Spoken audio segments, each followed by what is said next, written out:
Ngayon, imagine mo may factoria sa Surigao del Sur, especially in Candisan o kaya naman Manambia. On consumers and gaano karami yung taong gumagamit ng gas, fuel, diesel.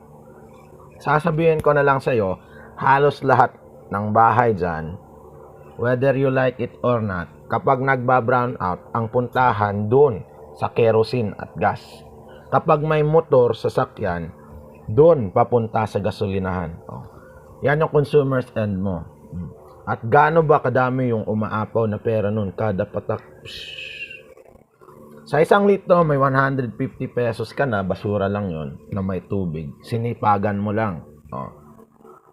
Sa isang sasakyan, ang isang litro ng fuel, diba? I-multiply mo yon.